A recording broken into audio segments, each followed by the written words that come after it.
मी आज जर एक ब्रँड बनू शकले तर माझ्या गुरूंचा आशीर्वाद आहे, माझ्या आई वडिलांची पुण्य आहे, माझ्या गुरु आचार्य महामंडलेश्वर लक्ष्मीनारायण त्रिपाठीजींचे खूप आशीर्वाद आहेत माझ्यासोबत. इथे आता पॉडकास्टला येताना पण मी त्यांच्याशी बोलत होते की माझ्या गुरूंचा प्रत्येक पॉडकास्टला जाताना मी त्यांचा आशीर्वाद घेते की प्रत्येक वेळी गुरुच्या आशीर्वादाची गरज आहे की मी सगळ्यांशी कनेक्टेड राहावं, सगळ्यांना राहावं. माझे गुरु म्हणतात की तू पुढे जा, बरोबर, तो माझा आनंद आहे, बरोबर. ती माझी गुरुदक्षिणा आहे. माझ्या आई पार्वती आईंकडे जाते तेव्हा माझी आई म्हणते की तू खूप मोठी हो, मला फक्त तुला मोठी होताना बघायचं, तू आता खूप मोठी आहे तरी पण तू अजून खूप मोठी हो, मला खूप गर्व वाटतो की तू माझी लेक आहे. म्हणजे तेव्हा मला कळतं. माझ्या सासूबाई आशाबाई म्हणतात की आम्हाला गर्व आहे, शिवलक्ष्मी आमची सून आहे.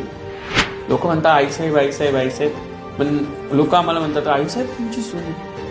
बरोबर, आम्हाला तेव्हा गर्व वाटतो की हो. काय माझ्या सुनेचं नाव आहे. बरोबर. हे बोलणं, हे ऐकणं म्हणजे आईसाहेब. माझे चेले म्हणतात हा आम्ही शिवलक्ष्मी आईसाहेबांचे चेले, माझी पूर्वा लक्ष्मी, माझी अक्षदा लक्ष्मी, माझ्या चेल्यासाठी स्टँड गेले गेले, माझी अक्षदा लक्ष्मी आहे, माझी प्रेमा लक्ष्मी इथे पुण्यात आहे. हे सगळे शिष्य माझे आहेत ना, माझी नंदा आहे, प्रगती आहे, खूप शिष्य आहेत. प्रत्येकाचं नाव एवढं सोपं घेणं नाहीये मला, पण हे सगळे चेले आहेत ना, हे माझं अस्तित्व आहे.